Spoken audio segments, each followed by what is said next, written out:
Hello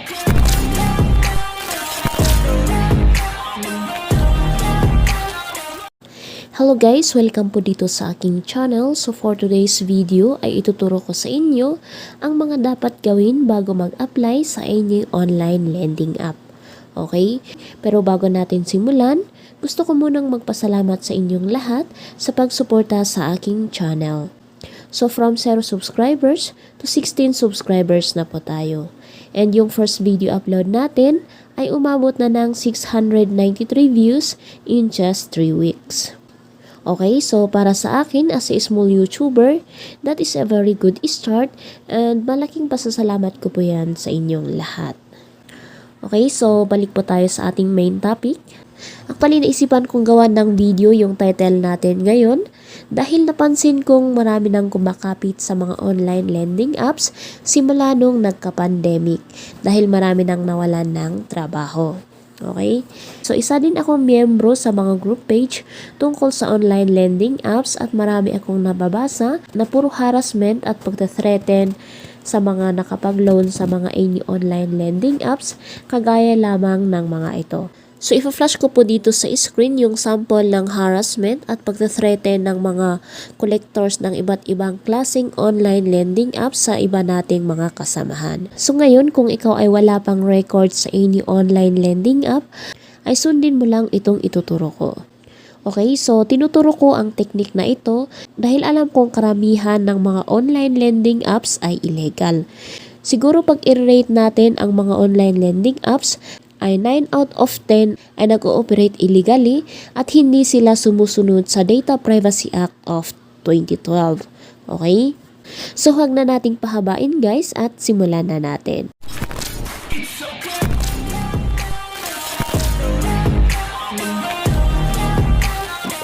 Okay, so ang unang ituturo ko sa inyo na tip ay i-delete nyo lahat ng data sa inyong mobile phone bago kayo mag-install ng any online lending apps. Bakit?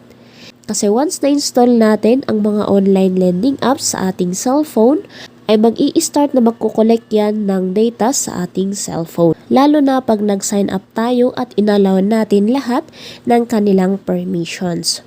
Okay, so may dalawang klaseng technique akong ituturo sa inyo kung paano mag-delete ng data sa inyong cellphone. Okay, so una, manual na pag-delete. So punta po tayo sa settings ng ating cellphone. Ayan. And then hanapin po natin yung app management. Ayan. Tapos i-click natin itong si app list.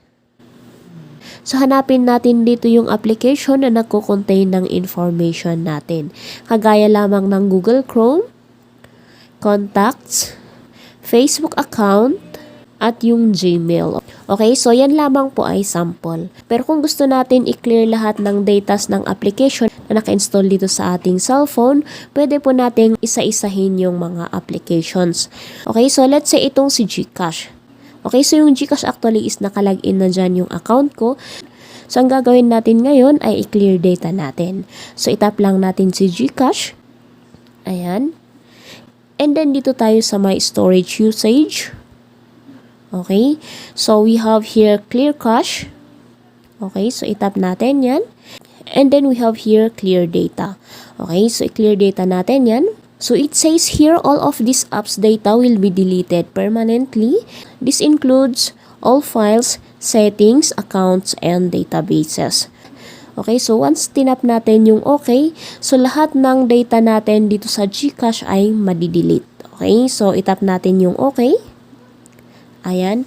So, itry natin i-check yung aking Gcash account.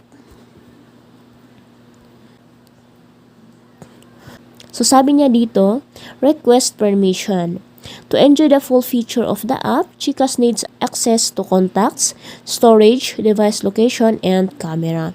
Okay, so as you can see, sa pag-clear data pa lang natin sa isang application ay nawala yung information natin dito. So, balik tayo. Okay, so yung second option na pwede natin gawin para ma-delete lahat ng data sa ating cellphone, i-factory data reset natin yung ating cellphone. So, paano nga ba mag-factory data reset? Punta lang po tayo sa ating settings. Ayan. And then, scroll down lang po natin. Okay, so itap natin itong si additional settings. Ayan. And then, scroll down ulit.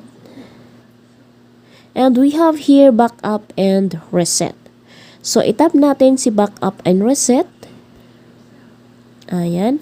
Okay, so we have here erase all data or factory data reset.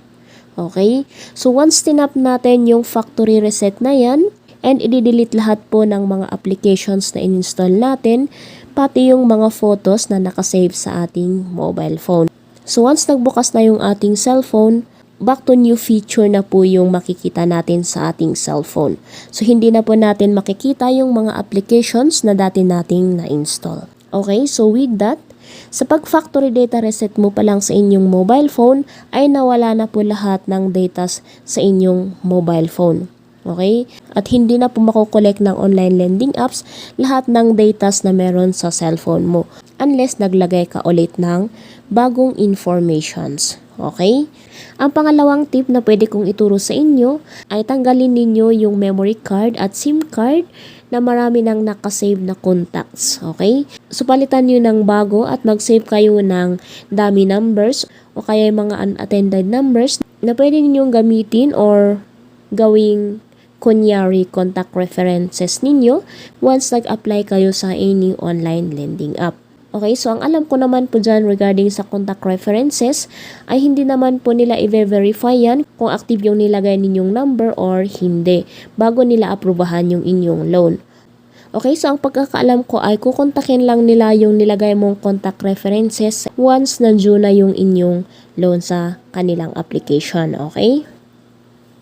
Okay, so yung third tip na pwede kong ituro sa inyo ay magpagawa kayo ng fake ID sa Recto.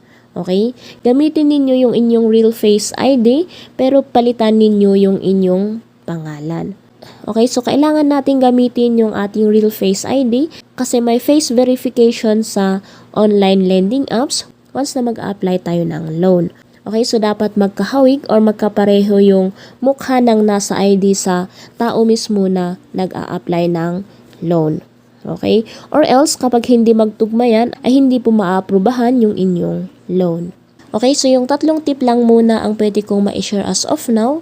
So, i-review natin. Una, ay i-delete lahat natin ng data sa ating mobile phone. And then, pangalawa, tanggalin ang memory card at SIM card na maraming contacts. O kaya gumamit ng bagong SIM card bago mag-apply sa any online lending app. Okay? So, yung pangatlo, ay gumamit tayo ng fake ID. Okay, so yun. And while you are given the chance, sulitin mo nang applyan lahat ng any online lending apps na pwede mong applyan. Okay? Huwag kang magpalipas ng 1 week o kaya 2 week bago ka ulit mag-apply kasi madedetect nila yan lalo na pag may unpaid kang loan sa ibang application. Kasi kadalasan ay isa lang na tao ang may-ari ng application na yan, okay? So parang gumawa sila ng iba't ibang pangalan ng applications para ma-maximize nila yung pagpapahiram ng pera sa tao. Okay, so kapag nakapag-loan ka na at feeling mo okay na yan, itapon mo na po yung SIM card na ginamit mo sa pag-apply ng mga loans sa any online lending apps. Okay, so para hindi ka na makatanggap ng calls at messages, ay itapon mo na po yung SIM card. Okay? Kasi habang active po yan, ay mababasa mo yung mga messages nila at lalo ka lang mai-stress at made-depress.